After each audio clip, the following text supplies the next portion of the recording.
We have a very interesting program for these Wednesday evenings, and we hope that it will prove useful in several ways, not only in the interpretation of dreams, but also as a means of explaining certain waking phenomena, which perhaps is more frequent to us than the dream itself. To begin with, we have a long history of the study of dream symbolism. From the very dawn of our record of human achievement, dreams have been recorded. And among ancient and primitive societies, one of the duties of the priest or the spiritual leader of the people was the interpretation of dreams. From what we can gain in general, it would seem that in these culture groups, the dream was regarded as a genuine psychic phenomenon and was assumed to have meaning. Meaning for these people was a rather literal thing. It had to do with daily occupation and daily problems. It had certain prophetic dimensions. And it was also held to be a link between the world of the living and the invisible universe which surrounds man. The Greeks started out with very much this point of view. Democritus, whose reputation has been closely associated with his discoveries in the field of atomism, held that the dream represented man's sensitivity in the sleeping state to shadows, ghosts, elements and substances floating in the air, perhaps even derived from the consciousness of other persons. He held that space was filled with bodies, many of them fragmentary and gradually disintegrating, that in sleep man had some participation in this chaotic sphere, which was a sort of psychic graveyard. Aristotle, always a more conservative man, in fact he came to be regarded as the very embodiment of the conservative mental viewpoint, was inclined to suspect that dreams arose within the individual himself due to psychological factors in his own nature or from environmental pressures affecting his personality and his rest. Cicero liked to think that dreams were prophetic, except those after heavy meals, which he doubted to have a divine origin. Plato probably can be summarized as taking the position that dreams were a form of communication between the internal life of man as his soul or psychic content and his external or physical existence as this was seated in the brain. We do not have too much additional material contributed during the medieval period, where the churchmen who dominated were inclined either to follow Aristotle or Plato. But within the last 300 or 400 years, many philosophers took an interest in dreams, very often as a means of sustaining other broader theories with which they were concerned. Gradually, their opinions moved toward those now generally held. But we may admit, without reservation, that even today the dream is not fully understood, nor the processes by which it is produced. It is still much of a mystery. Our word dream, from medieval English, from the German, and from old Teutonic roots, seems to come from a word which means to deceive. So that at a very early time, in European culture certainly, man doubted his dreams and began to consider them as the production of some kind of fantasy, not entirely within the boundaries of reality. Thus, in the last 4,000 years, we may say that man has gradually drifted from the belief that a dream was a factual, actual experience occurring in another region or in another dimension of space, drifting through modifications of this concept to the final conclusion that the dream was intimately associated with the internal life of the individual. This is a broad statement and is subject to some modifications, but for our purpose it will indicate the general direction of thinking. The next problem that arises is the content of dreams, and this, perhaps, is the closest to our immediate interest. From the beginning of our observation of dream phenomena, we observe that it is composed very largely of symbols, and gradually it has come to be assumed that a study of symbolism is one of the most simple and direct ways of approaching the interpretation of dreams. Symbolism itself has been so long a part of man's cultural heritage that it may be regarded as one of his oldest and deepest traditions. Symbolism has been associated with life since man began to speculate upon his own origin or the origin of other things. Symbolism also has developed among most peoples into a highly organized legendary or lore, and also into a strong moral ethical conviction, so that symbolism has come to be regarded as a legitimate means of interpretation by which we seek to discover substances or realities under the surfaces of appearances. Some of the medieval thinkers took the attitude that all appearances, all things visible, are symbols of things invisible and not in their own natures available to us. Therefore, that we must examine the whole universe in terms of symbolism if we ever hope to understand the operations of universal law. This law, in itself formless, manifests its will or its way through an infinite diversity of forms, and that these forms are meaningful, purposeful, have reasons for their existences, and are in some way extensions of principles, which are also valid. These conclusions man has broadly accepted, and with this acceptance he comes into a useful instrument for the interpretation of his own thinking. Now, the symbol descends to the average person through tradition.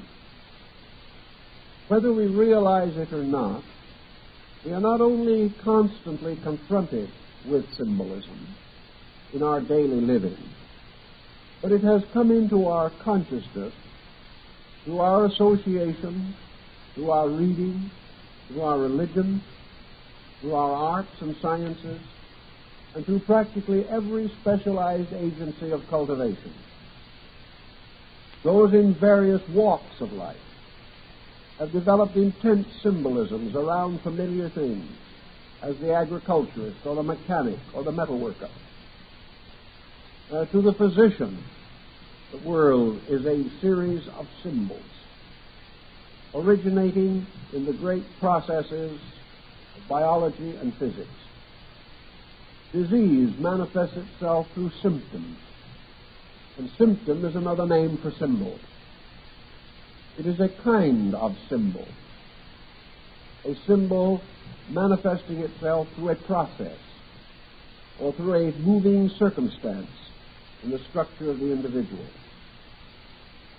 In recent issues of our journal, we have been publishing a series of articles on the symbolism of birds, animals, and other creatures which are around us in nature. These articles will be very useful in the study of dreams, because we instinctively now associate even these common and generally accepted creatures as having meanings other than obvious meanings. We gain considerable help in this in rhetoric, and even the dictionary is a very valuable aid, because nearly all words have two meanings. One a strict meaning and the other a meaning by extension. The strict meaning may not be so useful, but the meaning by extension is itself little less than a dream interpretation. Wherever words move into symbolic usage, they have come to be so accepted in our own consciousness. We think, for example, of the word stream, and by perhaps its most common and familiar meaning, we visualize a mountain stream, a rivulet of water coming down from the hills. But in the dictionary, we will find that this word has already received its extensions.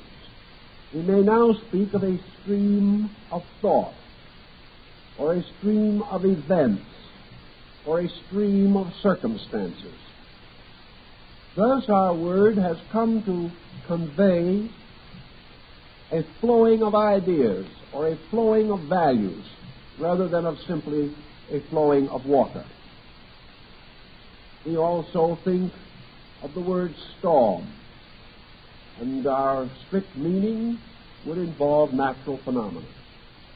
But we also think of storm now as a synonym of war, of the struggle of life, of a catastrophe in personal affairs. We think of a storm now as a stormy meeting of the board of directors. We have already extended the meaning into symbolism. We have already bound the basic symbol with a series of related patterns and ideas. And this relationship is a very important clue to the interpretation of dream symbols, because these relationships arise through our own experiences or through our own mental ability to relate similar things, or things which may receive a similar definition, though of nature and substance they are different.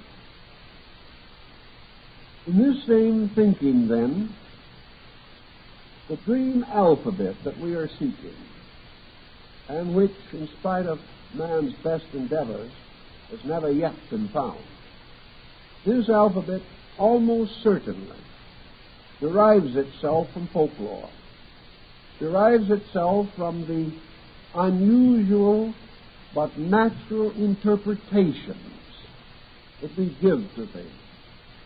Consider the infinite number of such extensions to be found in the Shakespearean plays, where we have a line like this: "Now is the winter of our discontent, made glorious summer by this son of York."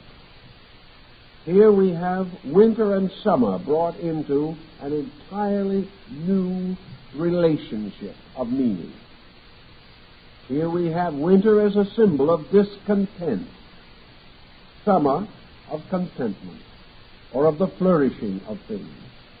a quite right and proper extension, but one probably constantly going on in our own consciousness, where we are forever creating these delightful parallels or analogies between ideas and using them in various ways according to the particular interests or attachments that we may possess.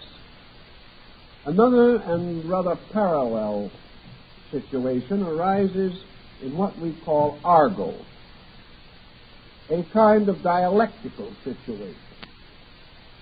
We think now of the many trades and professions that have developed languages that are almost completely unintelligible to the uninitiated. The words used are good English words, but they are given different meanings. Meanings which mean that a person with a special interest has found those meanings in words which to others do not have any such connotation.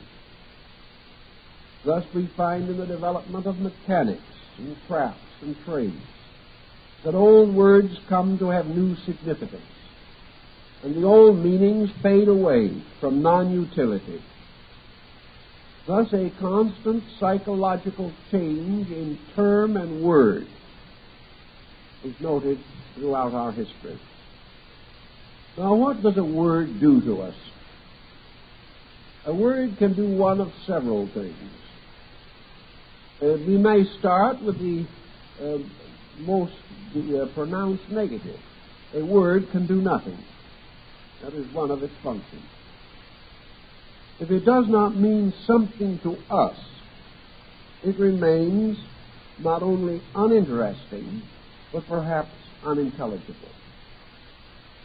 Or a word which we receive may cause a word exchange in our own consciousness. Many people who think they are thinking are merely exchanging words with each other. The word of one person suggests a word to the other person, and this suggestion becomes a chain of related words. Everyone has a wonderful time. Everyone feels that the other persons are very congenial, but in the end no one knows anything more than they did before. This is where words are substituted for ideas, and by this substitution merely perpetuate themselves, but are not carriers for any import or meaning. Another thing that a word can do, and probably should do, is to cause a meaning to rise in our consciousness. We grasp at the word, and the word becomes the symbol of an idea. We therefore release from our own natures, by association, our own knowledge or meaning of that word. And it is because we have the power to remember meanings of words that we are able to converse with each other. For each word that we hear calls forth its meaning from ourselves. Now, very often, our meaning is not the same as the person who used the word.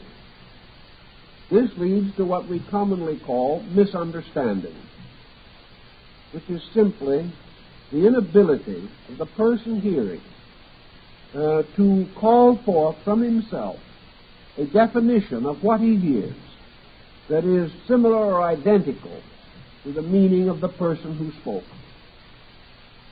But we do know that words become agents to call forth out of ourselves some kind of an animate or symbolic significance.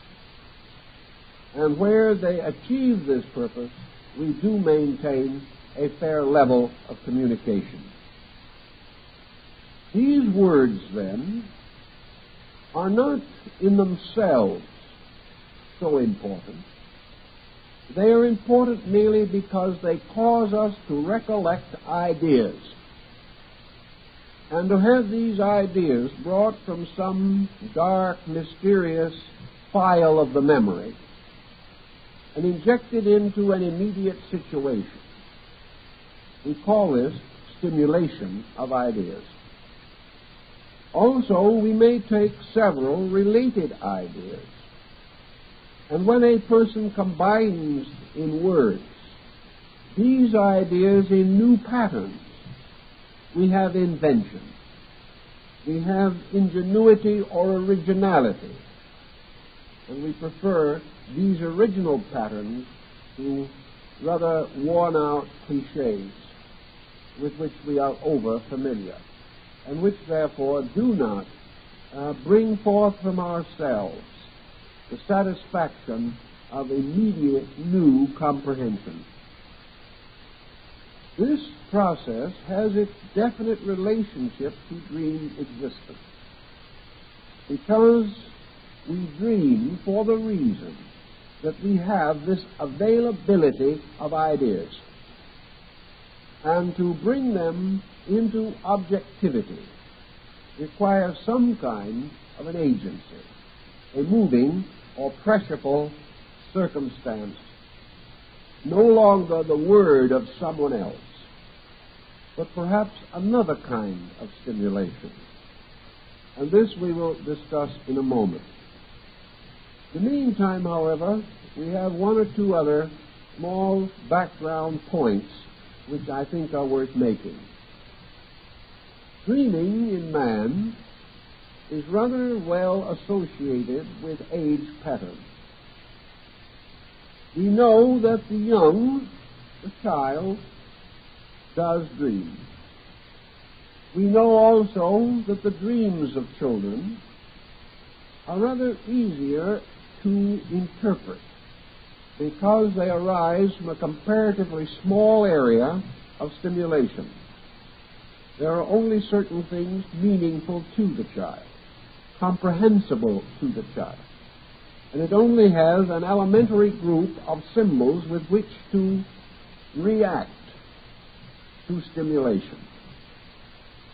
In the case of the aged, and due to the delicacy of the situation, we will now say, by the aged, we mean anyone over 100 years old.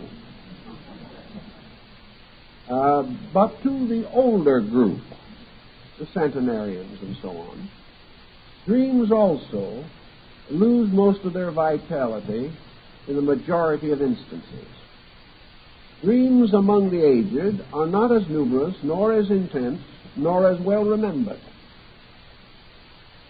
Therefore, we may assume that certain psychological processes associated with age have a tendency to diminish dream intensity. The majority of important dreaming takes place during the period between adolescence and the invasion of age. Therefore, we generally group this into the so-called mature group. Persons of mature years. But there is a grave question as to whether maturity in sense of time has very much to do with it. More likely, it is maturity in sense of activity. The adult person is living a more strenuous and immediate life, particularly in a competitive society. He is under more psychic stress and tension. He is more active and more subject to alternations of success and failure, of hope and despair. He is more afflicted by worry and fear. And in the modern world in which we live, he is considerably agitated by world conditions beyond his power to influence or modify. That this particular group, then, represents the principal dreaming group may well imply that the dream arises as the personality becomes more complex and more laden with the productions of its own actions and reactions.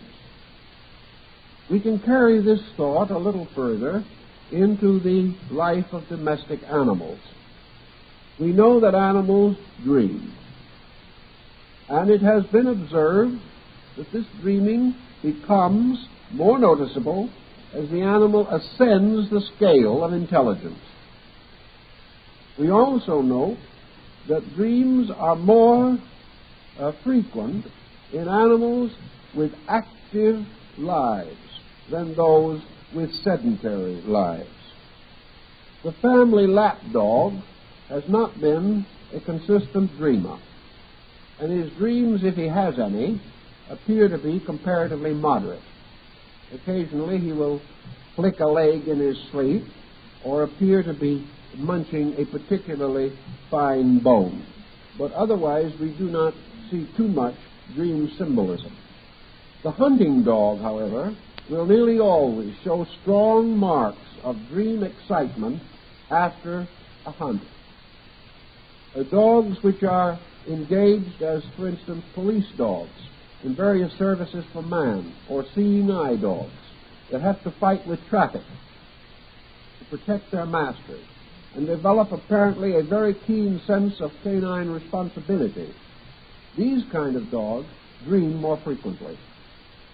Thus, responsibility, or the sense of sharing, or of urgency, or of hazard, as experienced consciously, these seem to affect the unconscious state of the animal.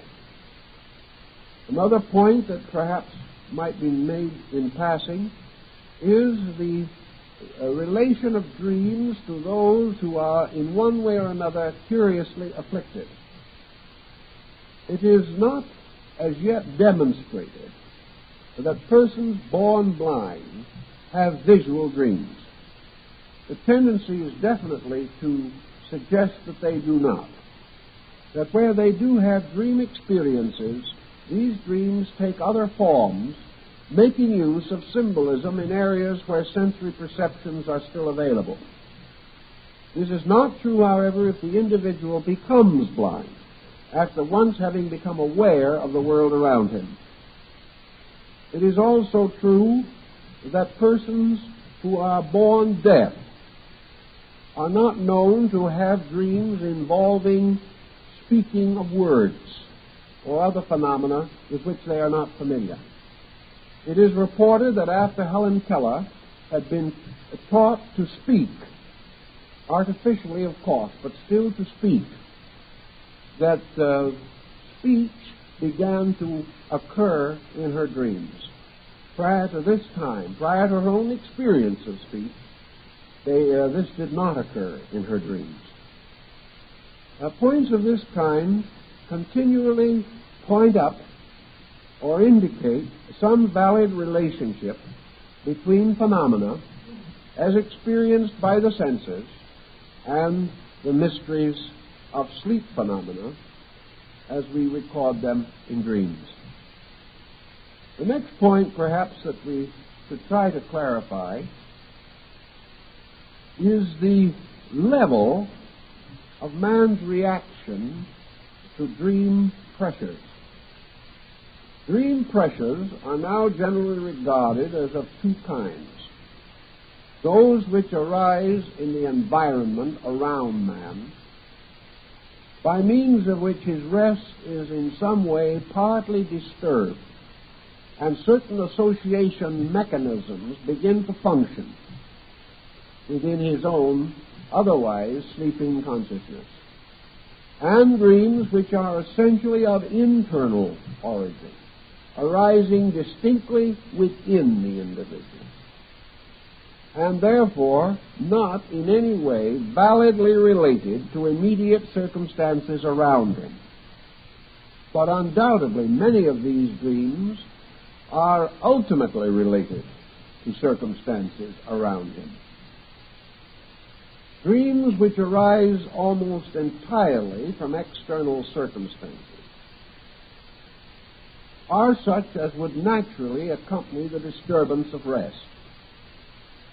The tendency today is to include such dreams as may arise from digestive difficulties in this grouping.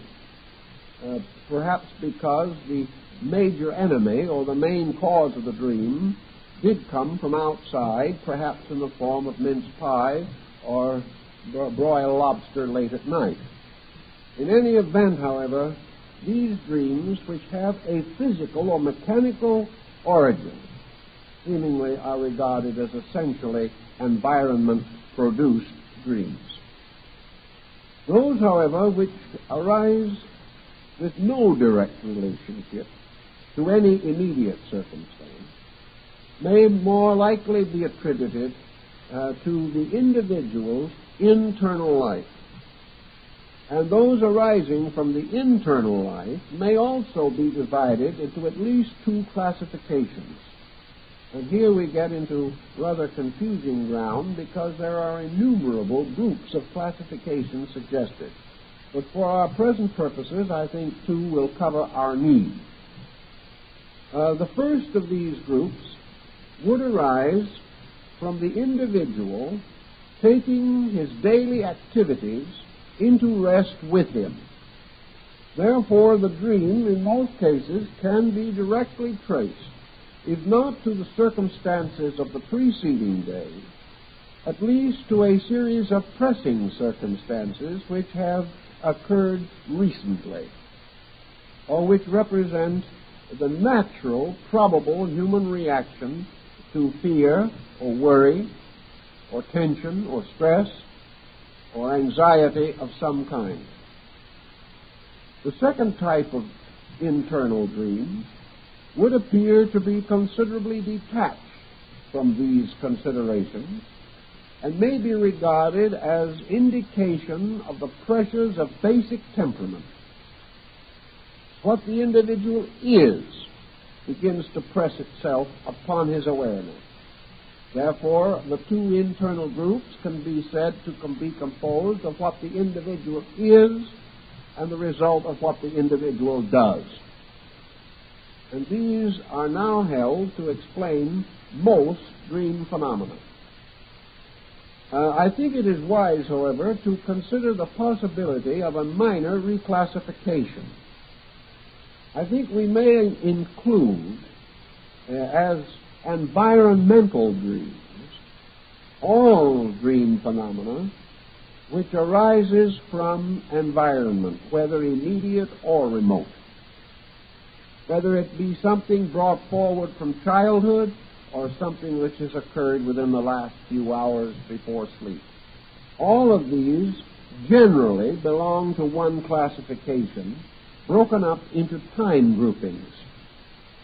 The second class, or internal dream, would seem to be that type which has no essential relationship to any immediate event or even a known remote event, but seems to be the exercise of the temperament or essential nature or individuality of the person, who is in this case explaining or interpreting himself or bringing himself to bear upon the circumstances which affect him. So we have the dream arising from the circumstance and the dream arising from the individual seeking to meet or interpret circumstance from his own resources. The dreams in these classifications can, of course, be added to in several ways. We still have a whole group of dreams of a prophetic or mystical nature which are not fully understood. The materialistic psychologist wishes to classify them with the general body of dreams, assuming that they are only a specialized type of reaction to the pressures of circumstances.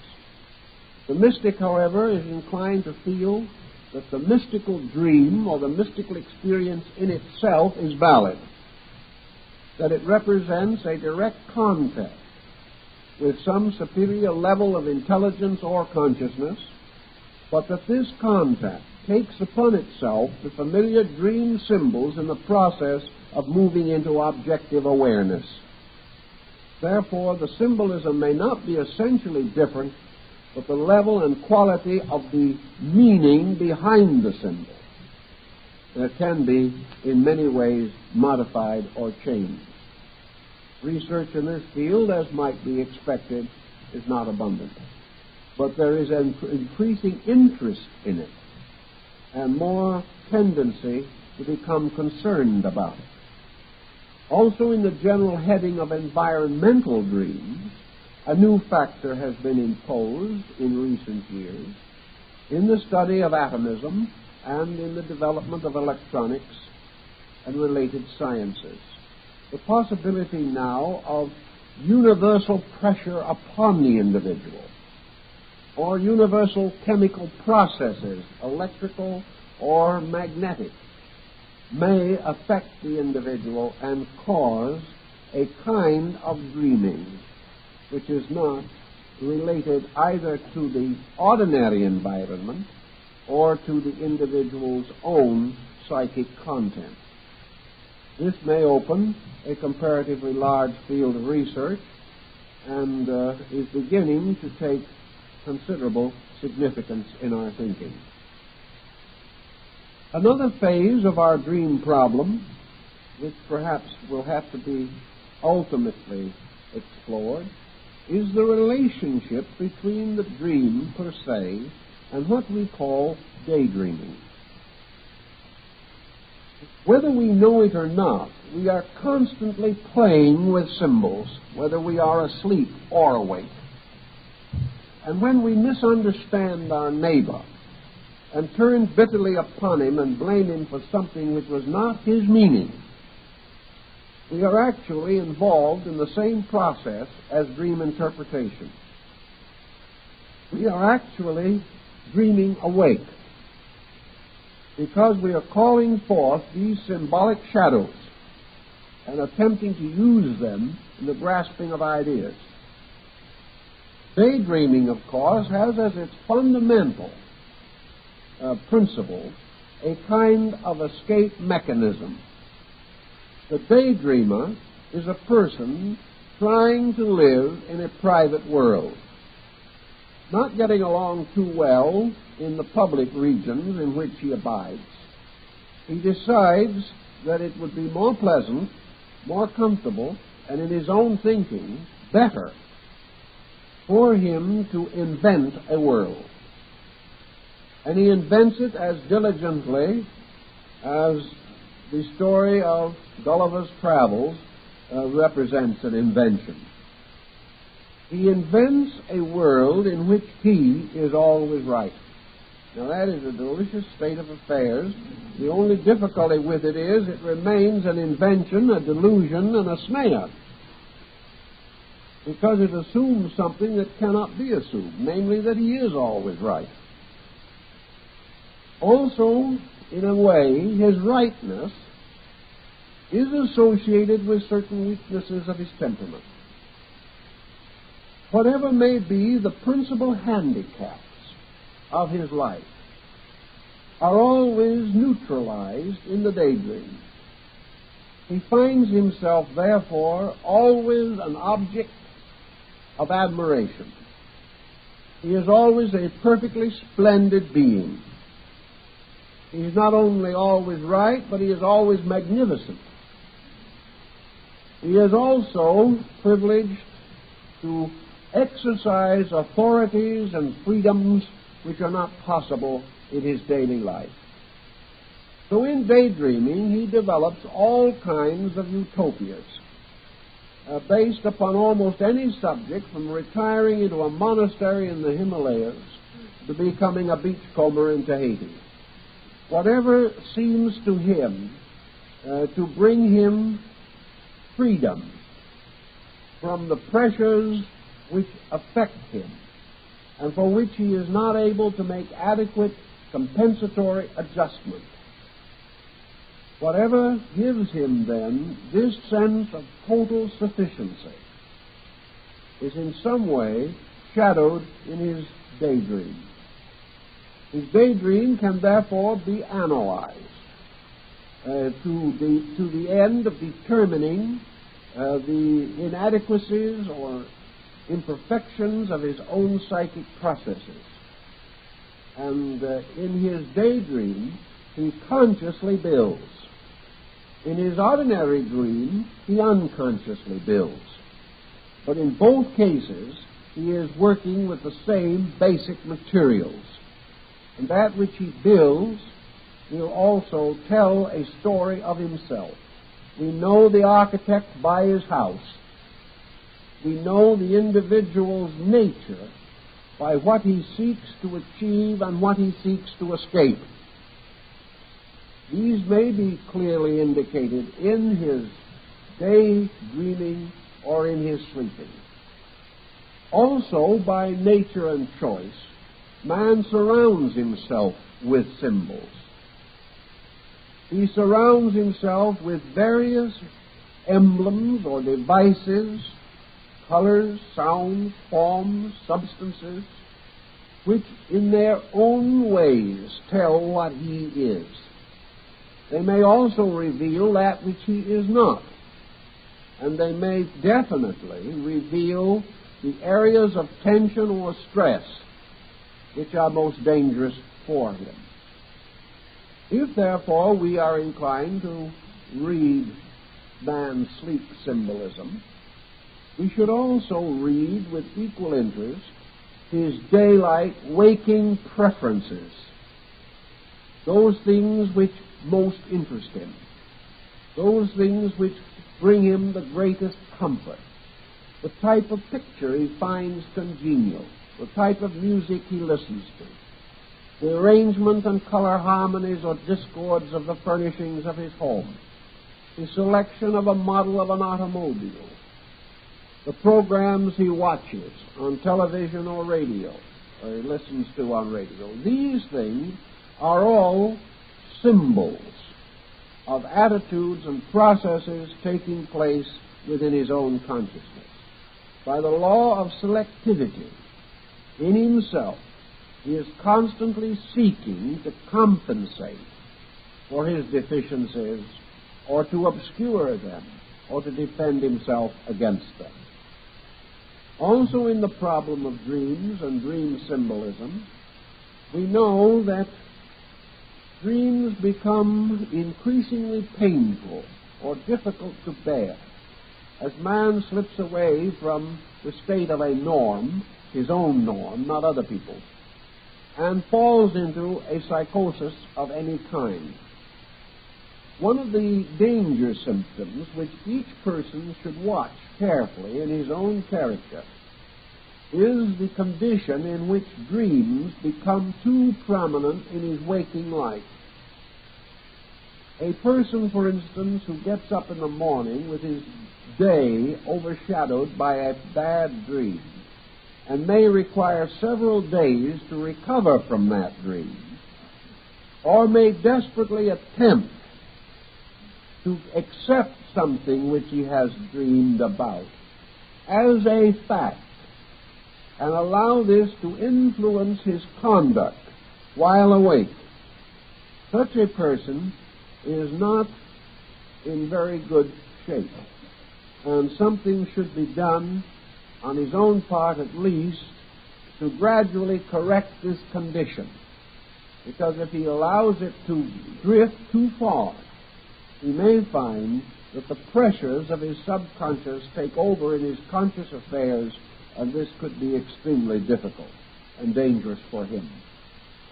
Therefore, if someone has a dream in which a neighbor is unfriendly and doesn't speak to the neighbor for a week afterwards, this is not good.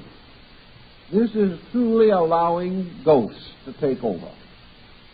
And unless the dream is supported by adequate evidence, then it is not well to allow it to be too influential. I've known cases where a person, having thus had a dream of someone else, and becoming very edgy in the presence of that other person, very unfriendly, and very obviously displeased, has of course caused the other person to react in like manner, and apparently proved the truth of the dream. which, however, began merely as a sleep symbolism, which may have had an entirely different meaning from that which is obvious. This brings us then now ahead into the problem of our dream alphabet. And one of the simplest points that we must make at the beginning of this is to remind the individual that the majority of dreams are not to be interpreted literally. Of course, occasionally one will be found, particularly a prodromic dream or one relating to health, in which the individual has a clear premonition of physical difficulty. This type of dream may require or invite a medical checkup. But for the most part, dreams are not to be regarded as literal. This is a sad mistake that most people make, and accounts for the fact that probably in the last 30 or 40 years, I have had several hundred letters from people who had had a dream that a continent was going to sink or a city be destroyed, and hastened to inform me that they had had this dream. They were then, of course, I hope, pleasantly disappointed when the city did not disappear or the continent did not sink. They weren't quite able to understand how they could have so clearly seen Detroit go up in smoke and nothing happened. This was before the age of smog, so we can't blame it on that. But these people tried to assume that particularly a menacing dream or a dream of disaster has to be literal. Their thinking perhaps is based upon the fact that they have read of cases where persons have had prophetic dreams that were fulfilled and were thus over-influenced in their own thinking. But the majority of disaster dreams are never fulfilled for the simple reason that they were not intended to be regarded as literal stories of a disaster. The disaster described in the dream was of a different type, but the person was unable to make the symbolic adjustment. So it is natural for us to recommend that all dreams be considered symbolical unless other testimonies of an extraordinary nature are present. The symbolic dream always has to be solved by an answer to the question, what does this dream mean to me? This is not an easy question to answer, but essentially it is easier for the person who is dreaming to answer it than anyone else, because a dream is always a production arising from factors which cannot be generally known and which cannot be completely classified. Certain classifications are possible, and we will make some of them, but all dreams have a certain direct individuality. And similar dreams by different persons may have different meanings. That the meaning should be and could be most available to the person who has the dream is only reasonable. Therefore, our best chance of having an adequate interpretation is that the dreamer himself will have at his command a fair area of dream symbol factors in order that he may interpret his own experience, or at least bring certain reasonable values to bear upon it.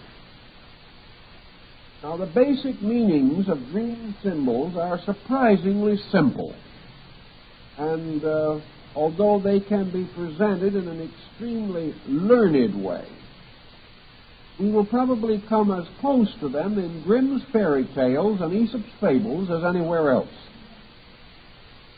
From the beginning of man's experience, he has formalized certain archetypal concepts in his own consciousness. He has related and interrelated the common factors of daily living It is now quite possible that some of this information descends to man as part of his common heredity, that it is essentially in his own folk nature. It is part of a heritage that has descended within him as well as around him. The most obvious and simple, evident form of this descent is, of course, around him, and in the circumstance that from early childhood he is exposed to traditional symbolical meanings. He receives them in early stories that are told to him. He receives them in the first grades of school. He receives more of them in Sunday school. And he continues to have them imparted to him throughout life in one way or another. There is, however, a certain point we must clarify. Homogeneous culture groups are observed to have their dreams more in common than heterogeneous groups. Thus, a people whose national, religious, and racial existences are actually one existence will have a much more intense common language of dream symbols. These persons have risen in environments in which meanings were simple and clear and constant, and where all their neighbors and their relatives and their ancestors and their friends have had the same general social experiences and have therefore developed a larger common denominator of symbolism. This does not mean that there will be no deviations in this group, but it does mean that there will be more conformity than in a heterogeneous civilization. Thus, dreams have a traditional factor or element in them. And in our Western life, we have a very unsound or insecure traditional background. Our traditions have been derived from many areas, have been seriously broken up, have been mingled and intermingled without very much continuity or reason, until today they constitute more or less of a hodgepodge. We have no clear traditional ethics or traditional morality. We have no clear background in our myths and legends and folklore.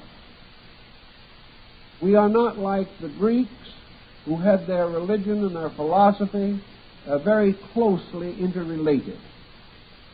We are not like the Chinese, who closed their doors to foreign nations and remained aloof for ages. These people represent a much more homogeneous cultural pattern, deriving all of their alphabetical forms from one common culture. Ours are derived from innumerable conflicting cultures. This, in a sense, enriches the fabric, but it also compounds the difficulty in bringing the essential symbolism within our conscious control. On the other hand, all peoples, regardless of their areas, have had certain symbols in common. These symbols include particular natural forces, for in all parts of the world, nature is reasonably consistent.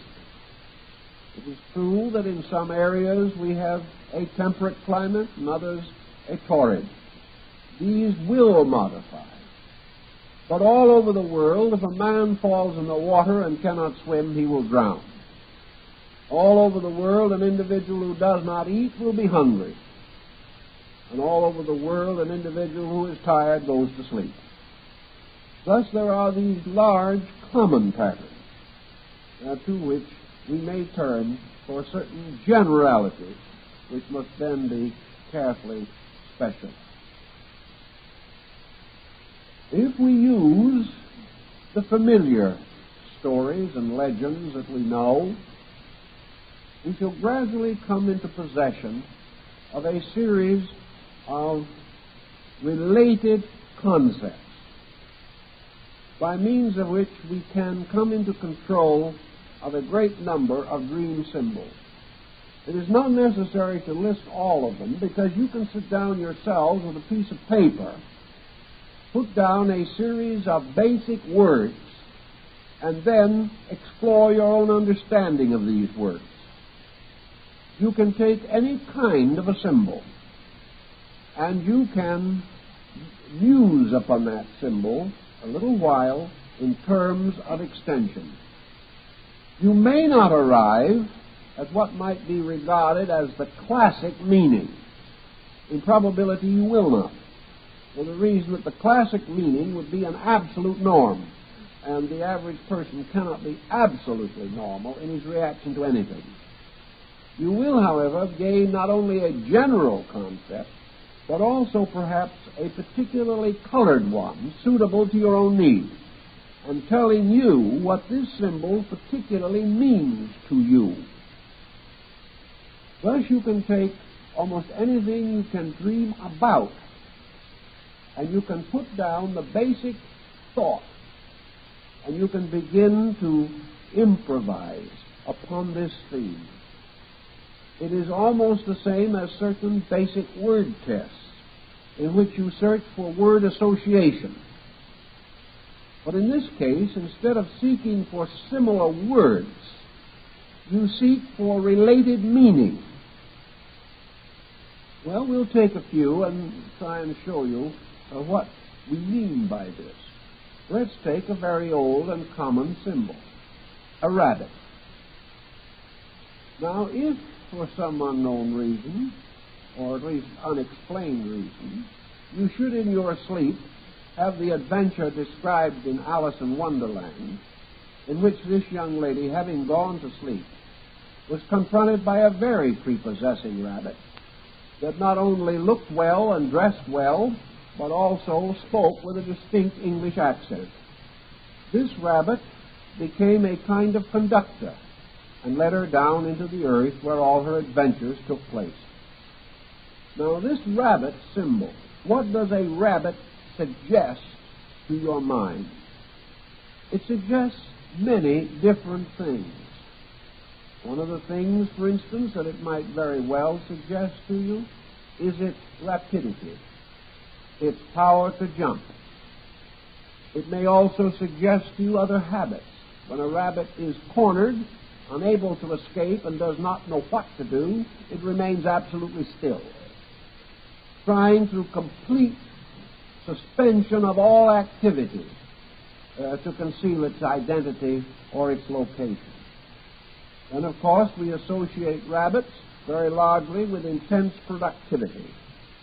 Rabbits multiply with amazing speed, being very successful in this form of mathematics. We also think of the rabbit as a timid creature. We think of it as perhaps a childhood pet that we have had. Rabbit suggests many overtones, and in a context of symbolism, the more we think about these overtones, the more likely we are to draw out of ourselves the reason why we had a dream involving a rabbit. The pressure in the dream would indicate that in some way this symbolism is significant to us. And by quietly exploring through consciousness, may also be so divided in their interpretation. We may dream of water. We may dream of a beautiful sea. We are either sitting on the shore enjoying the splendor of it, or we are on a safe ship sailing upon it, or we are looking with great pleasure and happiness at a wonderful sunset over the sea. These are seen as friend or friendly symbols. Then we may have the sea as the mischievous symbol, in which we're in a small boat tossed about and become seasick. The sea isn't really doing us a great deal of harm, but it is unpleasant. Or we may find the sea dashing itself against the shore and covering us with spray. Or we may have built a little castle by the edge of the sand, and the sea comes in and destroys it. Here we have the sea as a mischievous factor, not really evil, but either pleasant or annoying to a degree. Then we have the sea as danger, the great storm, the tidal wave, the terrible inundation. We find ourselves upon the sinking ship, cast upon the waters. We now find the sea is something we have to fight in order to survive upon a little life raft, or that we are struggling to prevent ourselves from drowning, and the great waves break over us or beat us against the shore. These are the sea as danger. So we may say that all symbols, or nearly all symbols, certainly all in which such modifications are possible within the scope of the symbol itself, all such symbols with their divisions can and do represent three conditions. The condition of the benevolence of a symbol, the condition of an intermediate uncertainty containing some benevolence and some that is not so good, and the malevolent meaning of the symbol as danger, hazard, or disaster. In studying dream symbolism, there is certainly a tendency for persons under pressures of various kinds to develop what might be termed disaster dreams. But this situation is not necessarily consistent. We will say, however, that abnormalcy leads to the exaggeration of symbols. That an individual will suddenly come into a situation that is unreasonable in its significance or in its meaning, and therefore shows distinct exaggeration. Another phase of our subject is the combination of symbolic forms to produce monstrosities, chimera of one kind or another, or non-existent creatures. This type of dreaming was held to have great religious significance by the ancients. We are now inclined, however, to think that these composite dream entities represent compound dream symbols. And in these compounds, they are somewhat more difficult to determine than in simple patterns. We are also fully aware that the dream situation can consist of kaleidoscopic and comparatively dim and uncertain dream pictures. There may or may not be any continuity in a dream. It may seem to unfold as an orderly sequence or pattern of affairs, and when this occurs, the dream is regarded usually as more important. The more clearly defined the incidents are, the more likely they are to be remembered after the dreamer awakens. There are chaotic dreams, however, in which there is nothing but fragmentation, in which things do not take any reasonable patterns, do not assume any forms with which we can find consistent or connected meanings. Another interesting phase of dream symbol is the frequency with which faces are missing in dreams. We may dream about people, but for the most part we do not actually see these people in their clear and natural appearance. We either have only an impression of who they are, or there is a certain vagueness about persons, whereas other objects may be extremely clear. There is, however, a variation upon this theme, where, for some reason, faces or recognizable likenesses are extremely clear. Then we must assume that there is a specialization involved in this type of dream, a specialization which we will also discuss a little later. But it becomes a certain kind of specialized dream intensity. We do not generally use persons in their proper forms as dream symbols, because usually we have already interpreted these persons into their symbolic equivalents in our own subconscious. One exception may be, of course, the dream of the so-called celebrated person. The dream of a person probably not known to us personally, whose likeness has descended to us so clearly in tradition that we almost inevitably identify that person. Usually in these cases, the likenesses which we see are also the traditional appearances, derived from art or from other sources in which such perpetuation is possible. In the case, for instance, of dreaming of Abraham Lincoln, we would almost certainly have a strong symbolic likeness available to us, which might cause definite clarification.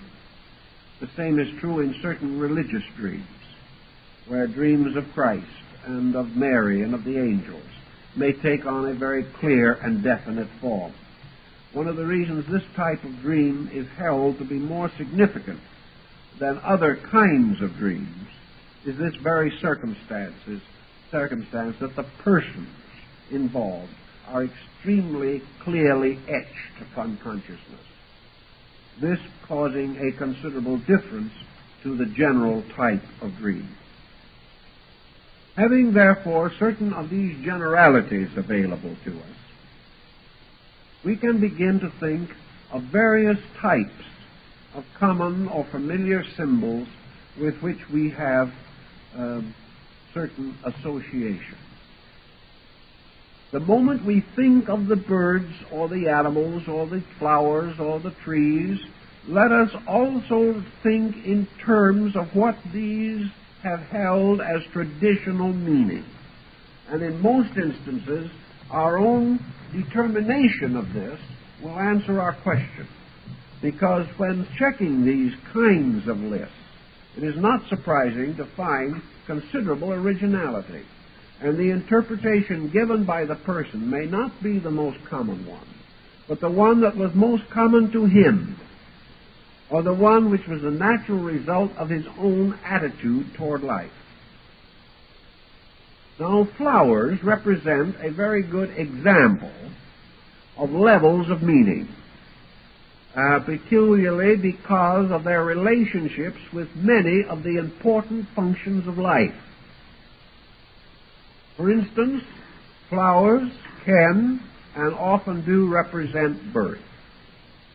Flowers represent marriage because they are associated with marriage. Flowers represent remembrance because they are used at seasons for greetings. And then, of course, on the more melancholy end, the flowers are associated with the funeral and with death. Thus we have a wide range in flower symbolism as to meaning. And it becomes very important for us to try to estimate, in our own case, how our natural tendency would be inclined to interpret these. Sometimes the key to the interpretation comes to us automatically with the dream itself, or soon afterwards it hits us as what it means, particularly if we can relate it to some circumstance or condition around us which might very well be the cause of such a dream. Then our only problem lies in the determination of our own attitude toward the circumstance as represented by the dream interval. If, therefore, for example, we know that we have taken a certain anxiety to sleep with us, and in the night we have a certain symbolism in the form of a dream which may or may not appear to relate to the subject, we can, upon awaking, at least consider the possibility that the uppermost anxiety in our mind in some way influenced the symbolic circumstance. And in majority of instances, this will prove valid.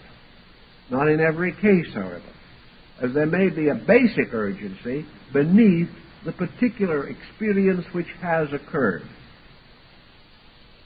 Well, we know definitely, for example, that all dreams which incline psychologically downward, dreams which move from hazard to menace, dreams in which the individual finds himself or feels himself the victim of a condition over which he has no control, the vision or concept of the drowning man, of the individual being constantly beset until gradually his internal resistances are destroyed.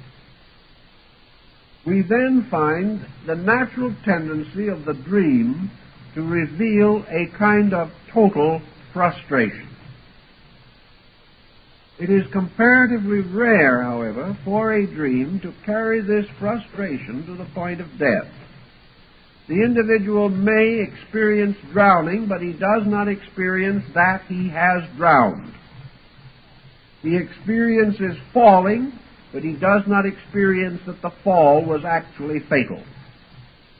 Therefore, it appears in nature that man is not normally inclined to develop terminal dreaming. He is inclined to develop disaster dreaming or warning dreaming, that he is falling, that he is in trouble, that he is in disaster.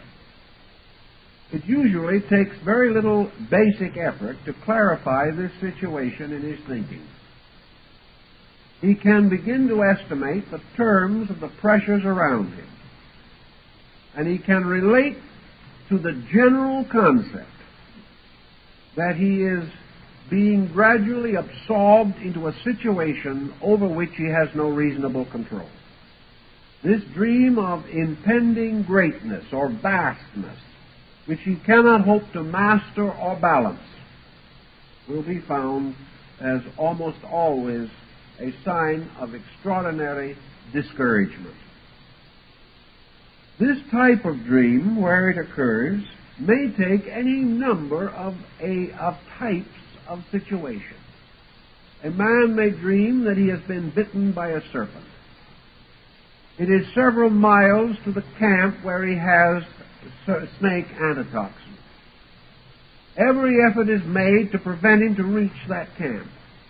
He feels himself under the danger of death. He feels the poison spreading in him. He is striving desperately to get to this remedy. But obstacle after obstacle delays him, and very often he will awaken in a cold sweat. He will not, however, usually experience the fact that he never got there, or that the venom was fatal. He is simply struggling desperately against this danger. In each person, the symbolism will be somewhat different, but the dream of this struggle to survive a hazard in 1,000 different guises and likenesses tells us usually the elements of one story. The dreaming itself may give us additional detail bearing upon different personal types of problems. But wherever this dream of being unable to reach safety, or this dream that something is closing in, waters are rising until finally they will drown us, darkness is closing in and we are like frightened children, storms are breaking and we have no shelter. All these types of things have to do with the individual's internal loss of hope, loss of sense of ability to survive obstacles. This is generally psychologically adapted to the letting go process in consciousness. The individual gives up this allotment of the love of life. It is being undermined. Something is happening around him which is causing him to fear the loss of his own life. Now, by life, we come again into a very interesting symbol. Because in our dream subject, life is not merely the continuity of the heartbeat. Man symbolically has already extended the meaning of life to include not only physical continuance, but the continuance of the primary purposes of living. When we say a man will live his own life, what we really mean is he will act as he pleases. It has nothing to do with physical continuity. Therefore, a man's life is his work, his dream, his hope, his conviction, his optimism, his faith. It is almost anything by which he secures that vital impulse to continue to endeavor. Where the dream hazards life, it is actually hazarding the purposes of living.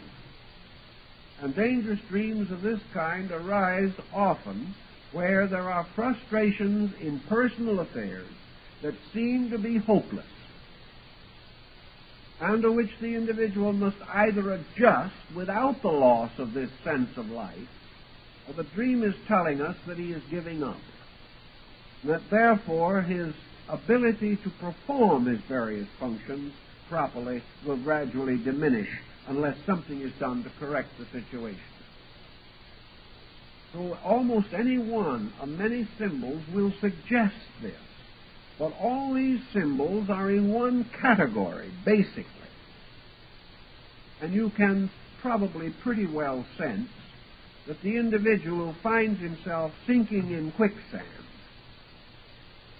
is having a somewhat parallel dream meaning with the individual who finds himself drowning in the sea at night.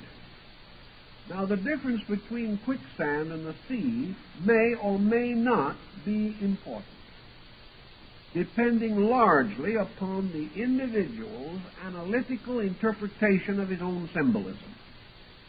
It may mean simply the common sense of the loss of self-existence, but it may also suggest different types of danger. The quicksand problem nearly always implying that the person believed that he was on firm ground.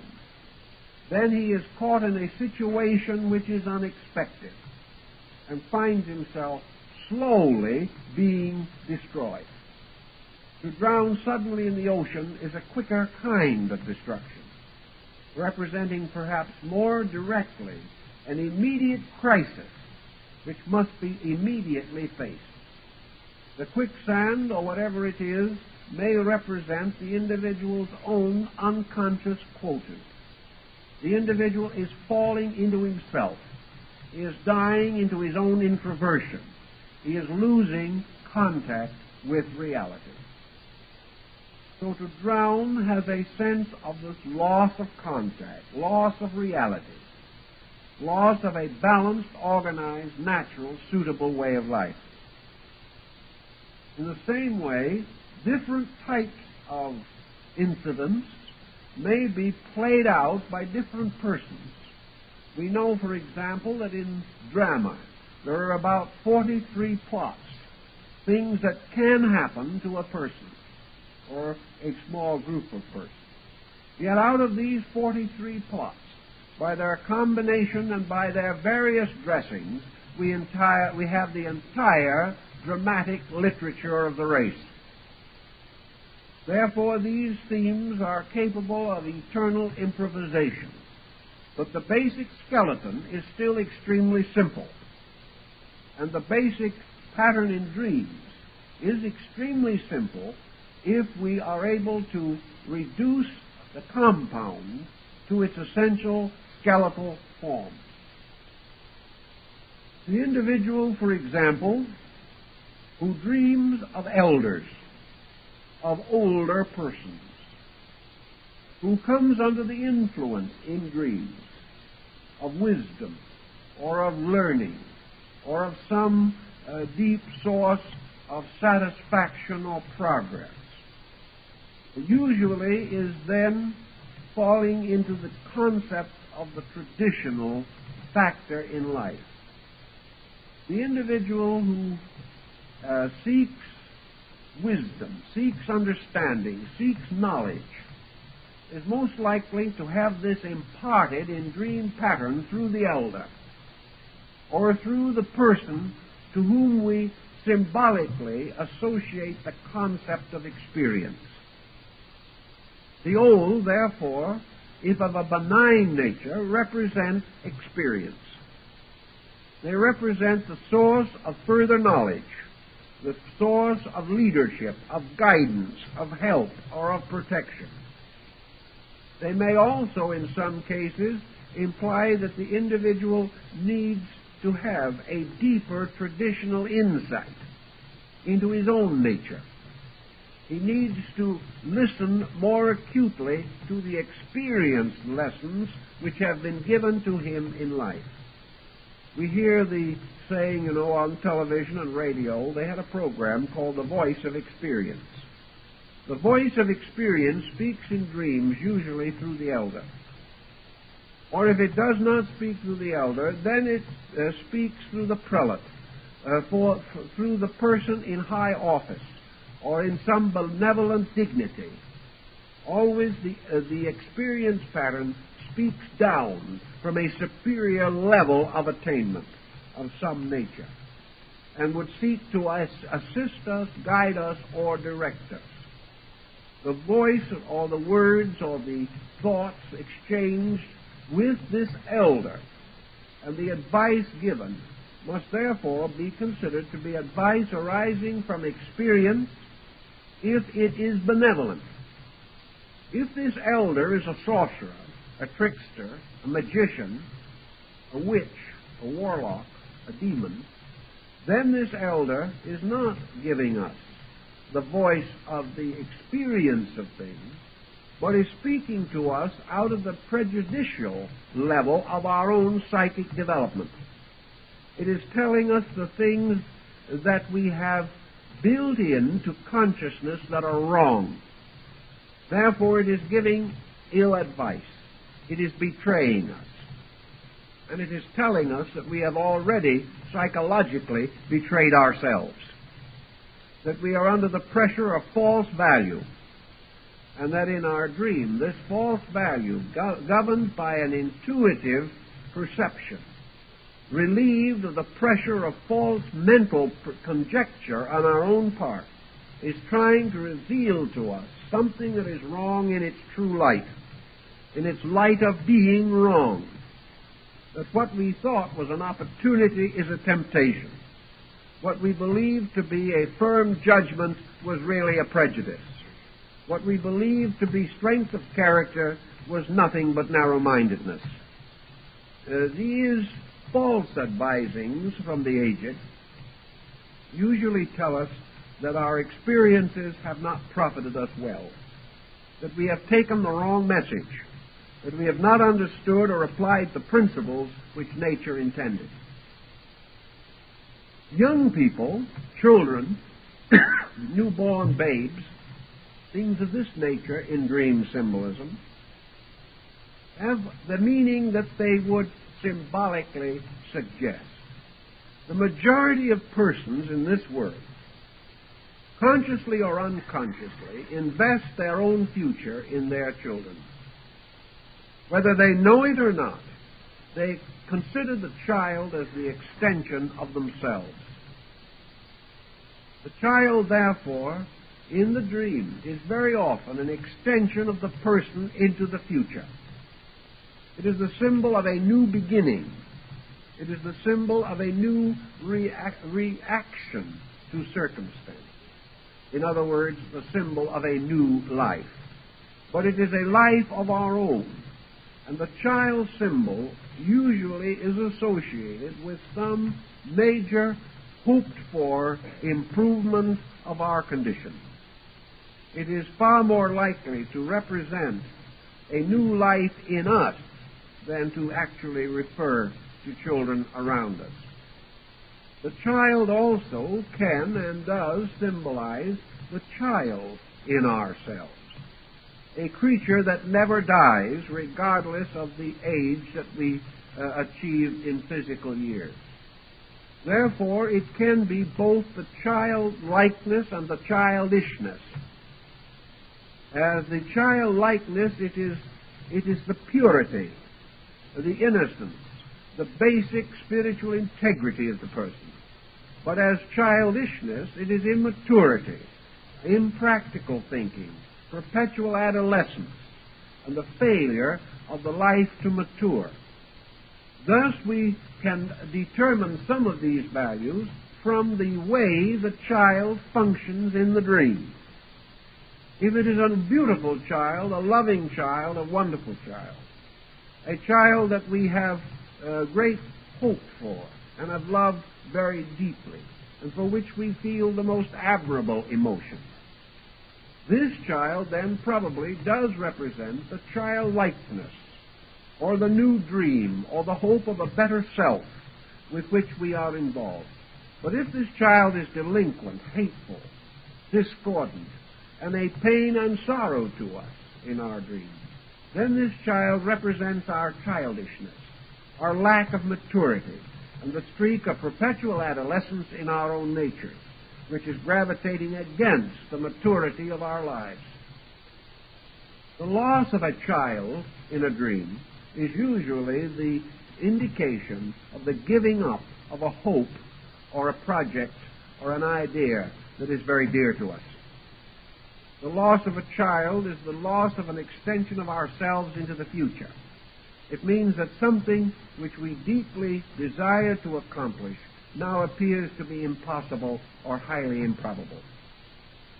It may also, however, merely indicate that we have weakened our own resolution and have thus sacrificed the child. The effort to save a child from disaster usually indicates that we are trying to save a value in ourselves from being destroyed. The caring and the care for and help of the sick child is very often a definite indication of the fact that we are trying to bring through or reveal some secret value, but are having difficulty in helping this value to attain health in our compound constitution. To attend the funeral of a child generally means the loss of a psychic value, or the loss of some hope or hoped for beauty or reality in ourselves. The problem of contact with various creatures may be of some interest to us at the moment. All creatures, again, divide into those that are friendly to man, dangerous to man, or can combine both attributes. Most animals do combine both attributes.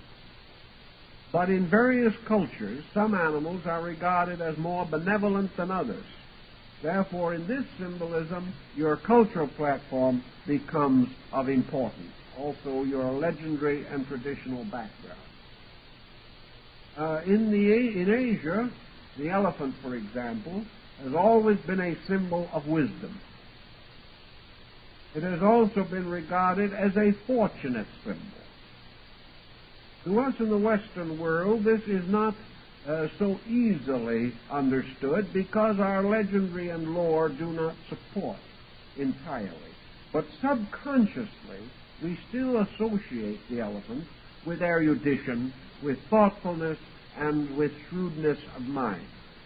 We also associate it with mass, weight, and awkwardness. It becomes a symbol of imponderable difficulty. If this elephant is friendly, kindly, helpful, and in service to man, then this elephant may well represent the confused and comparatively ill-adjusted personality, which becomes useful to us, but which is a large problem. It represents, the elephant, if in difficult relations, represents large problems, heavy matters, weighty decisions. It also, however, suggests some kind of a thorough mental factor. that these decisions by reason can be made. By greater thoughtfulness, the matter can be clarified. If the elephant is tame, the situation can be controlled. If, however, the elephant is rogue, is a destroyer, battles its way through our lives, destroys the villages in which we live, and things of that nature, then the elephant becomes a symbol of the tyranny of mind, when this mind is not adequately and properly controlled. It is mind as the destroyer. It is intellect as a corrupting or negating force, and may sometimes represent extreme self-will, which will destroy us. Any brilliant or powerful animal set upon destruction usually represents either intensity of emotion or the power of self-will and pride in their more devastating sense. To be identified with a powerful animal, to have a powerful animal as your ally or as your servant, may well signify strong resources available to you. I know one case in which an individual had a powerful bear-like animal that accompanied him. And this animal went along very well, was always his faithful friend, until finally one day this bear was killed in the forest by a hunter who did not know who it belonged to.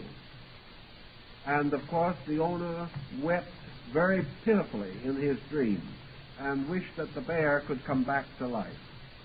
Actually, in interpretation later, it was found that this bear represented his business, represented his instrument of control in society. It was the source of his prestige. It was the means of attaining the various ends. And his anxiety, which caused the dream, was the danger that this business would be undermined and ultimately destroyed by a competitor who was therefore trying to shoot the bear.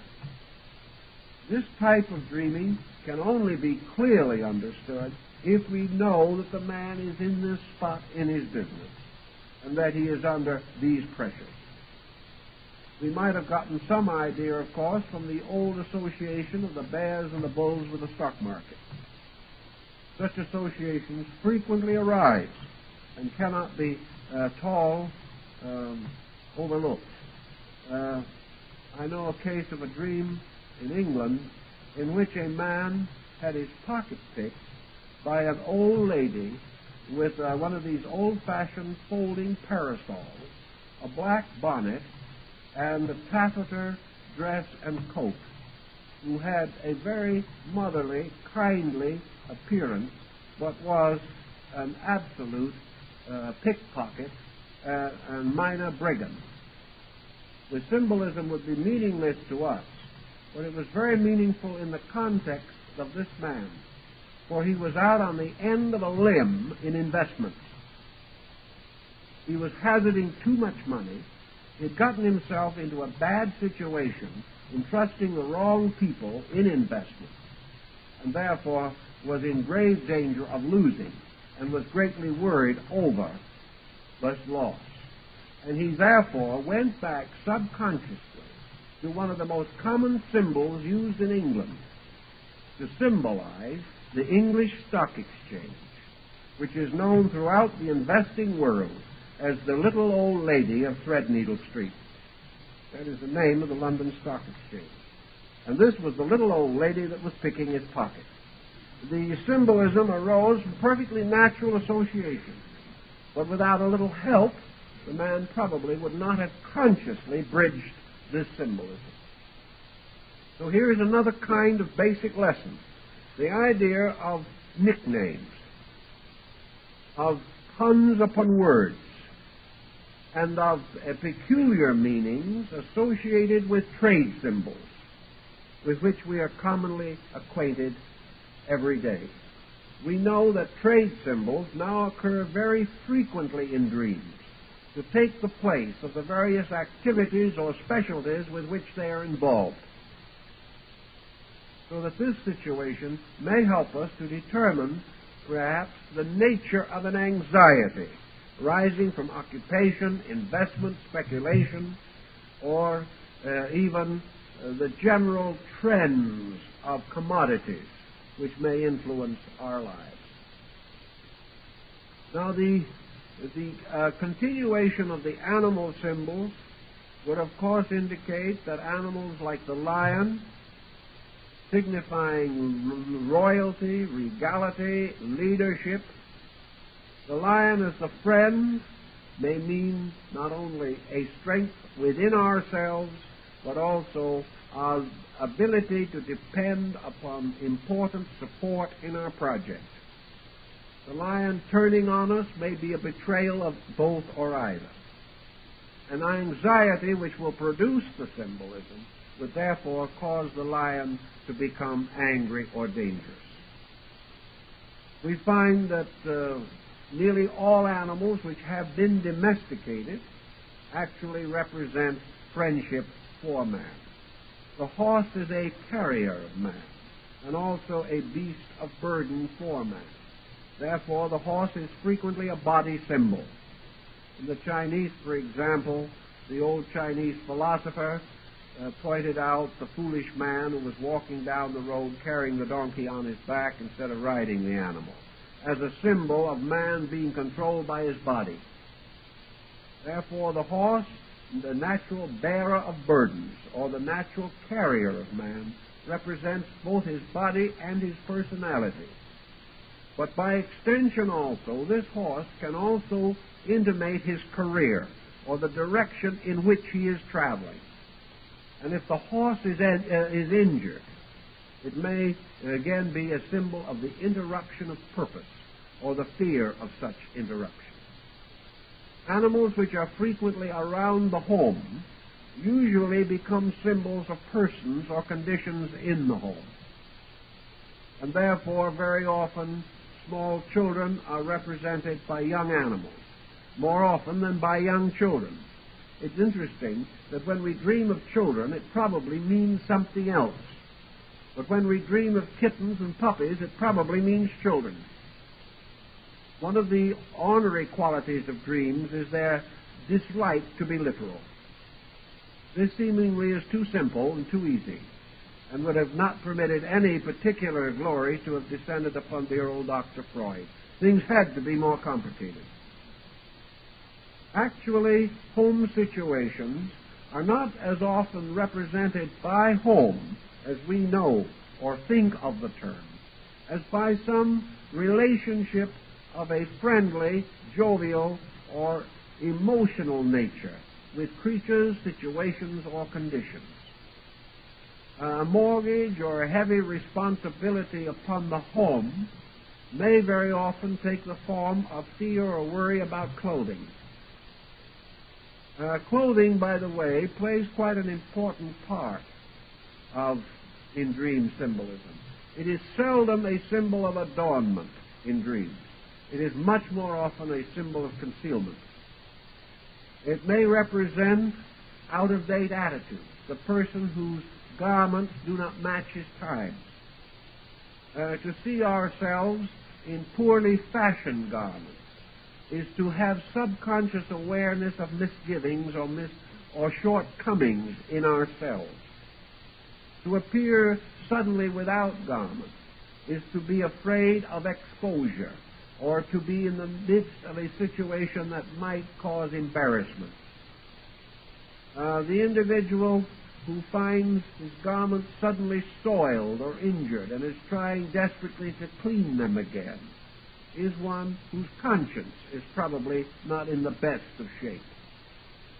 He is having trouble trying to clean something out of his character or temperament, and his attitude towards it is affected by his fear that others will observe his difficulty, because applying to his clothing, it represents the part which he presents to another.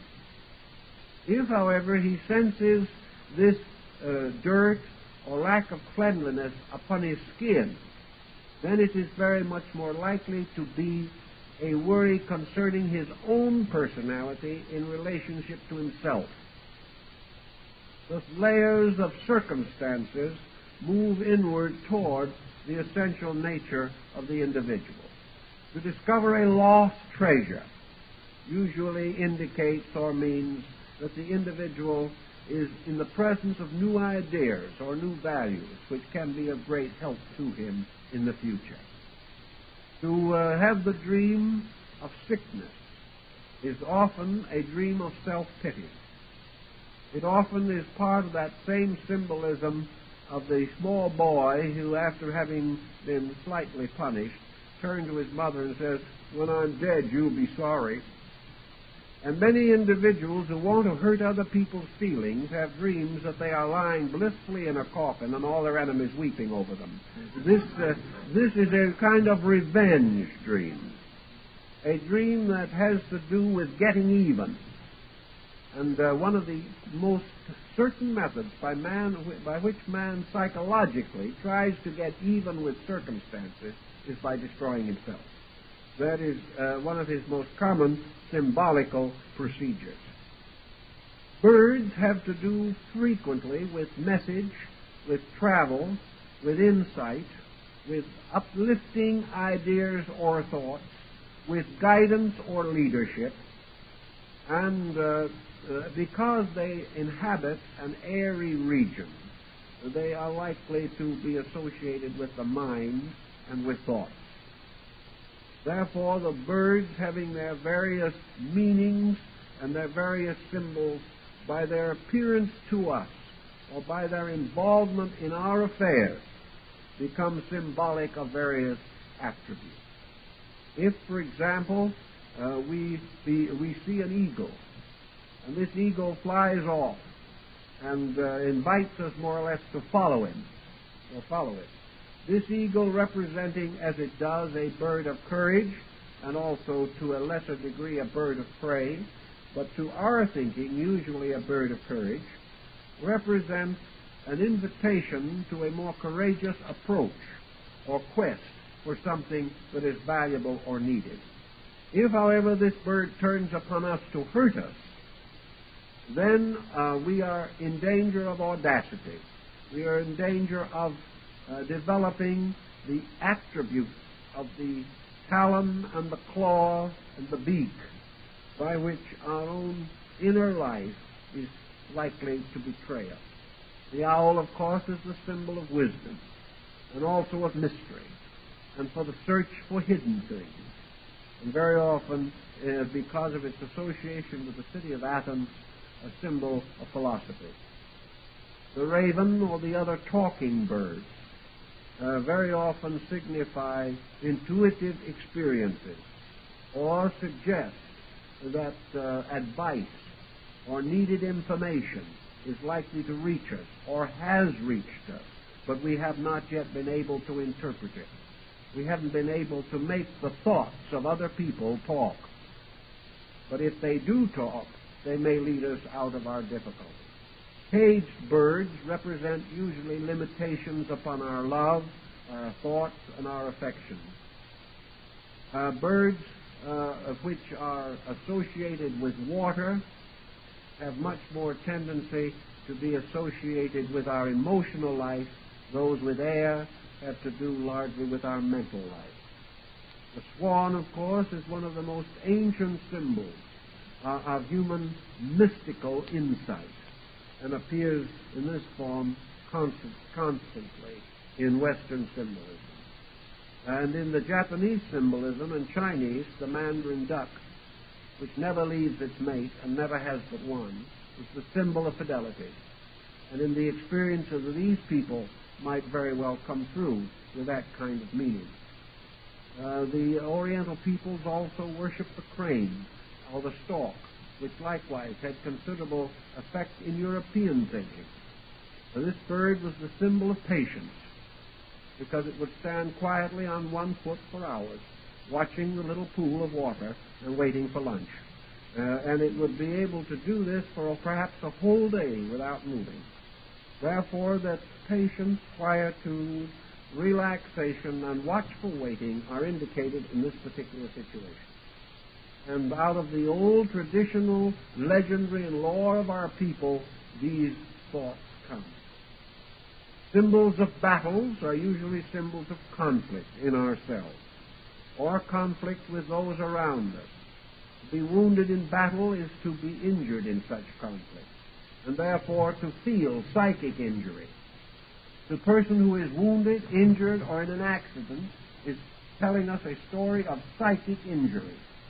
He is telling us that in some way, in the course of living, he has passed through a psychological accident which has temporarily interfered with his function.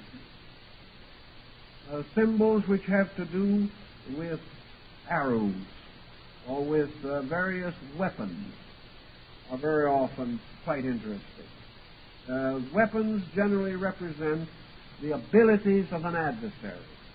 They represent powers or conditions which others present to us for which we have no ready answer. A duel very often represents a struggle of two attitudes or two levels of function. A duel frequently indicates social struggle. It represents a situation in which an individual is out of harmony with his social strata, or perhaps is trying to bluff, and is therefore in grave danger of getting into difficulty. A fight or a very heated and unpleasant argument with other persons also means usually psychic stress, discord within ourselves, and arguments between the departments of our own psychic life. Religious dreams of various kinds are also interesting and meaningful to us.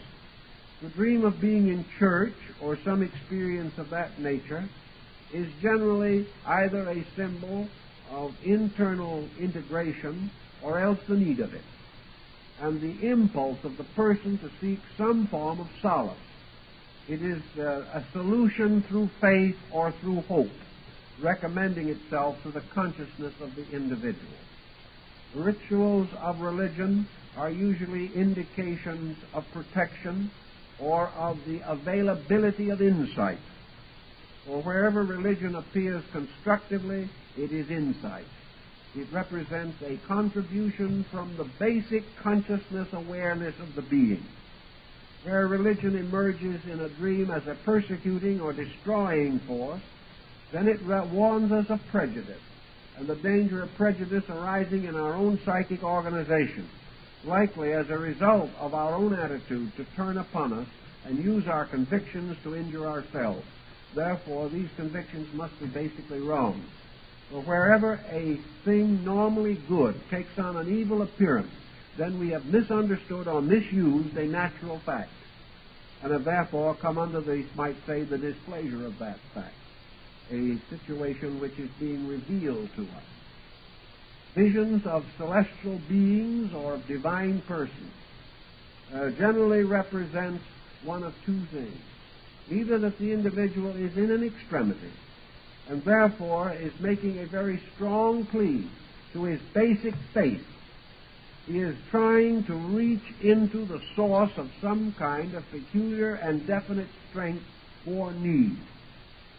Or else the individual is in the presence of a strong claim upon his life for some dedication of purpose. Frequently a person under very heavy responsibility has a divine purpose dream, which assists him to carry his burden because he comes to realize or believe that he is fulfilling a spiritual need in his own life.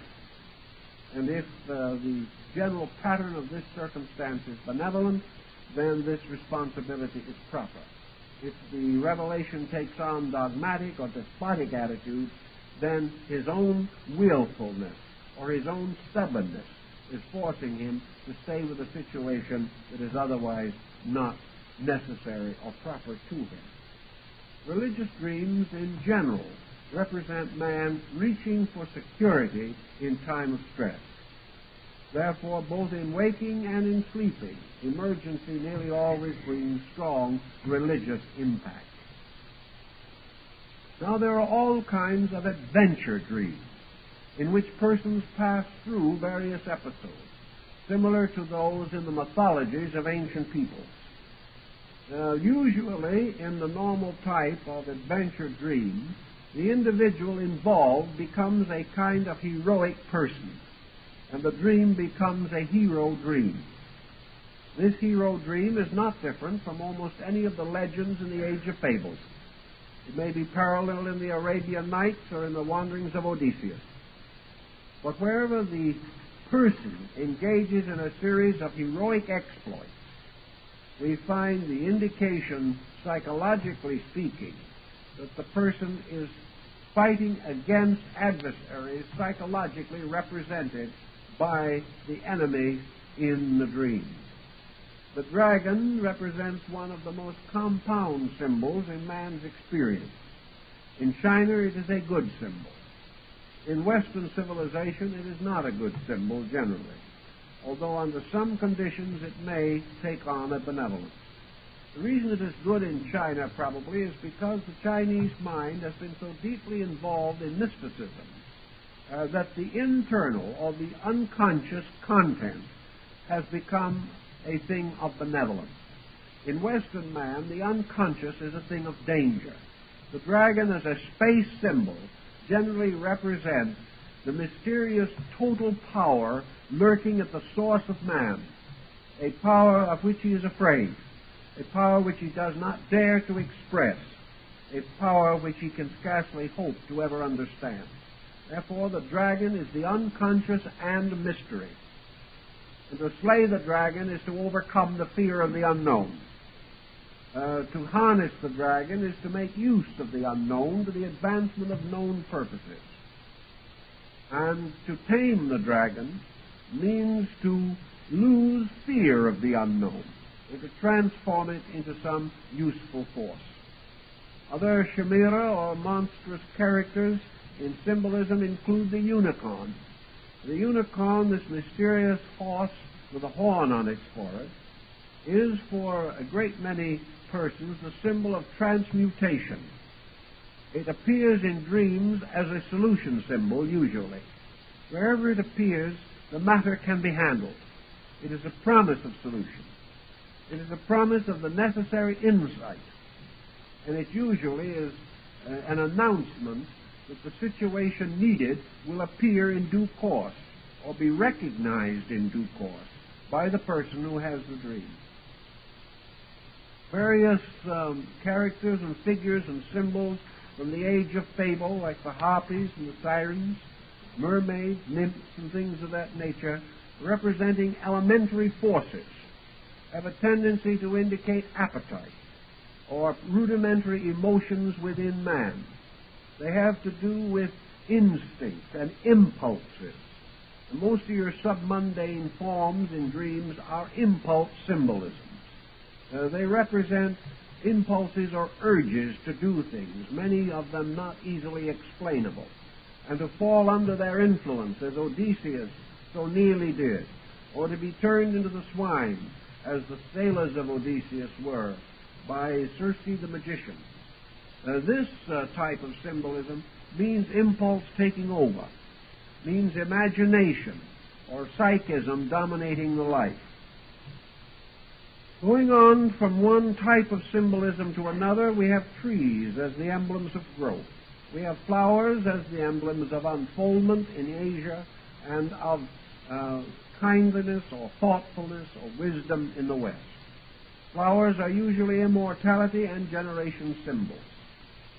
And the interpretation of them, again, is not difficult if the person immediately awaking tries to tie his dream to the previous instance in life which have just preceded sleep. By this means, many symbols, otherwise difficult to understand, can first be generally discovered and then more specifically analyzed. The first step is to determine the broad classification of the dream. The second, the major elements. And finally, the consideration of such details as may be comprehended. If this process is carried on carefully and thoughtfully, the individual will be able to solve the majority of his dreams. Those more complicated may further need the cooperation of an analyst.